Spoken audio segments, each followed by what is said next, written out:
Assalamualaikum warahmatullahi wabarakatuh. Halo semuanya, kembali lagi di video pembelajaran kali ini. Kita kembali lagi untuk melakukan sharing section ya tentang penyelesaian penalaran umum untuk persiapan SNMPT 2025. Langsung saja kita bahas soal yang pertama. Jika perkalian dua bilangan positif A dan B adalah 15, maka nilai maksimum dari bentuk 2A plus B min 2 adalah, nah, di sini diketahui ya, kita bisa lihat bahwa perkalian, nah, perkalian dua bilangan bulat positif A dan B 15. Nah, maka di sini kita bisa mencari yaitu faktor ya, faktor dari 15. Ada faktornya berapa saja? Ada 1, 3, 5, dan 15. 1 kali 15, 15 kali 1, 3 kali 5, ataupun 5 kali 3. Setelah kita tahu faktornya, kemudian kita lakukan substitusi. Nah, di sini misalkan diketahui nilai A-nya adalah 1 dan nilai B-nya adalah 15. Nah, maka kita substitusikan ke dalam persamaan sehingga ditemukan hasil yaitu 15. Lalu kita uji ke faktor selanjutnya. Seperti ini bisa dilihat dalam tabel. Ada angka 3, 5, 9. Kemudian ada 5 dan 3, maka ditemukan 9. Sorry, 11 ya. Dan seterusnya. Nah, di sini diketahui bahwa nilai maksimumnya adalah 29. Sehingga jawabannya adalah 29. Oke, selanjutnya. Nah, untuk soal selanjutnya, kita diketahui ya, adalah soal cerita. Dalam sebuah babak penyisian Olimpiade Matematika, terdapat 50 butir soal.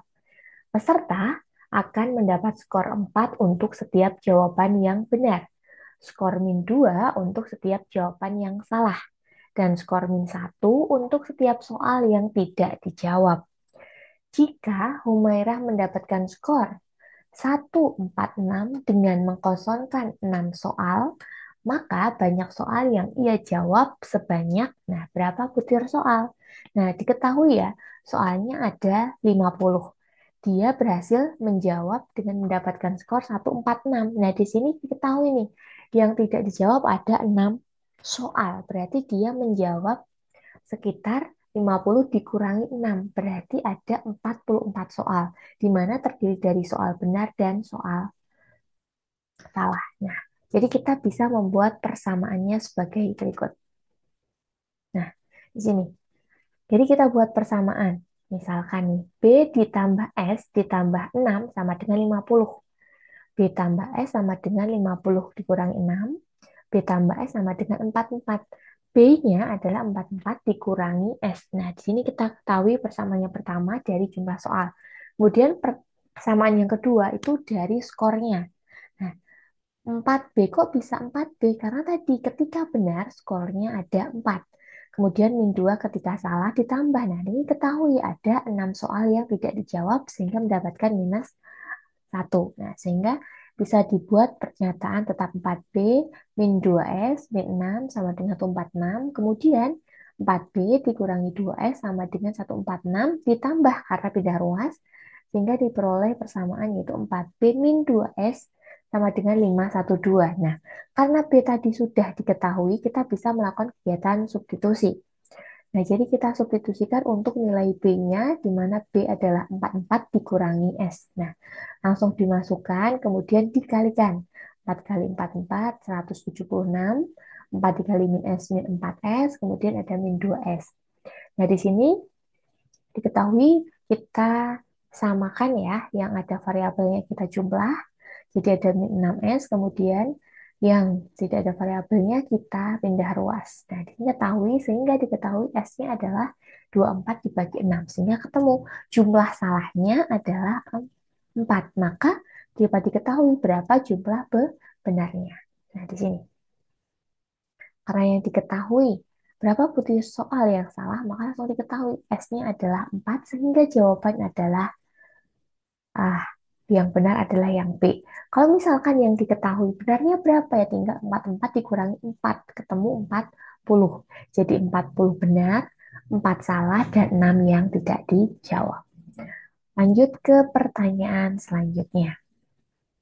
Nah, bisa dilihat ya pertanyaan di sini itu berupa soal cerita, tetapi di sini kita bisa menyimbolkan dalam bentuk matematis. Nah, di sini seorang pemilik restoran ingin mengurangi biaya operasional restorannya dengan mempertimbangkan beberapa strategi berikut. Nah, di sini biaya operasionalnya kita anggap adalah 100% ya pada keadaan normal. Jika menggunakan energi terbarukan, biaya operasionalnya adalah 90% dari biaya normal. Jika mengoptimalkan persediaan, maka biayanya operasionalnya lebih kecil seperempat kalinya. Kemudian, jika menggunakan teknologi, ya di sini ada teknologi, maka untuk biaya operasionalnya adalah 85%. Jika meningkatkan kualitas bahan baku, biaya operasional bertambah 15%. Nah, di sini. Manakah di antara pilihan berikut yang memberikan kemungkinan pemilik restoran mengurangi biaya operasional restorannya dalam jumlah paling kecil? Nah, di sini kita bisa melakukan penyimbolan. Nah, bisa dilihat di sini. Kita lakukan penyimbolan seperti ini. Biaya operasional untuk yang kita asumsikan 100%. Kalau pakai energi terbarukan sebesar 90%. Kalau menggunakan mengoptimalkan persediaan, maka terjadi penghematan, yaitu tadi lebih kecil seperempat kali. Nah, berarti kan otomatis 75%. Jadi 3/4 kalinya atau 3/4 kalinya. Nah, kemudian teknologinya, kalau menggunakan teknologi 85, kemudian kalau peningkatan kualitas bahan baku meningkat, kenapa? Karena tadi nih, biaya operasional bertambah 15%, jadi 100 tambah dan 115. Nah, dari sini kita bisa tahu bahwa jawaban yang paling tepat adalah yang iya, yang B, di mana mengoptimalkan persediaan dan menggunakan teknologi untuk mengotomatisasi proses karena biayanya hanya 75 dan 85%. Oke, lanjut ke soal selanjutnya. Nah, jadi jawabannya yang B ya. Soal yang selanjutnya. Nah, di sini bisa kita lihat ya untuk soalnya bahwa rata-rata jumlah wisatawan dari tiga destinasi liburan A, B, C adalah 1.000 orang per hari. Rata-rata jumlah wisatawan destinasi A dan B adalah 1.200 orang per hari.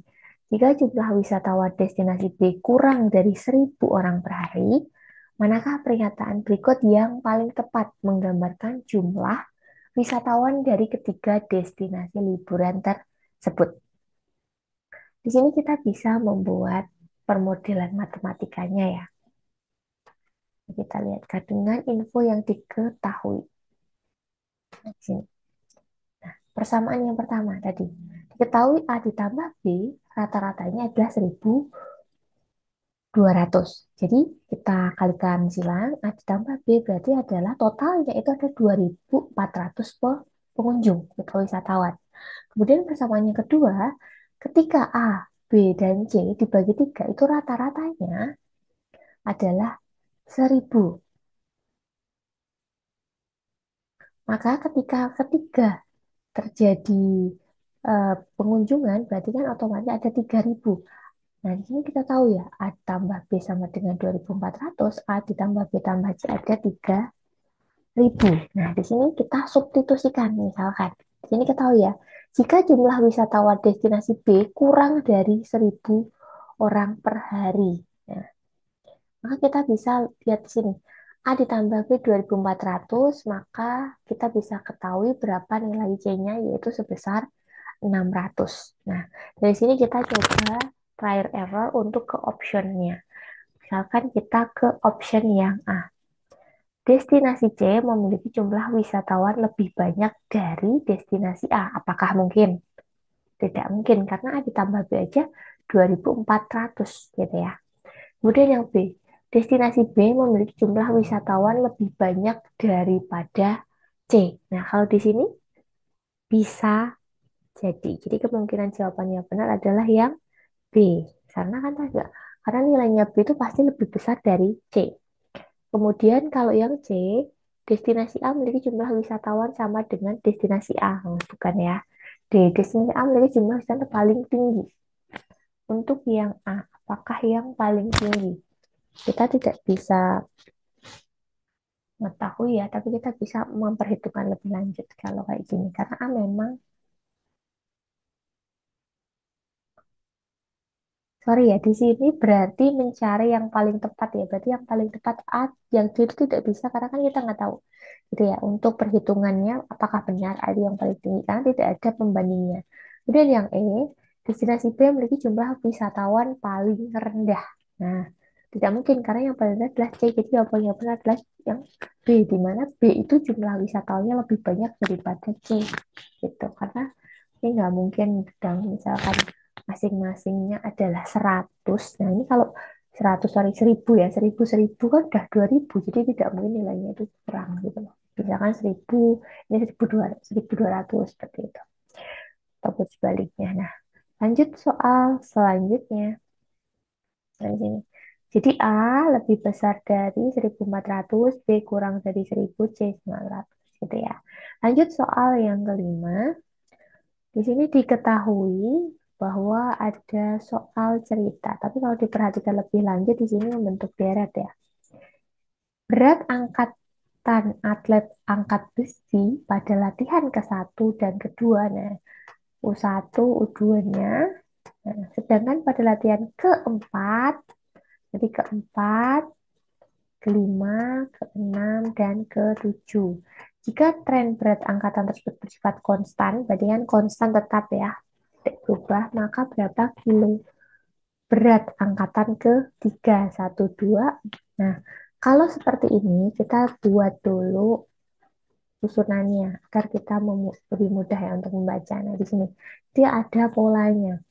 98, 107. Ya, yang kita cari adalah suku yang ketiga.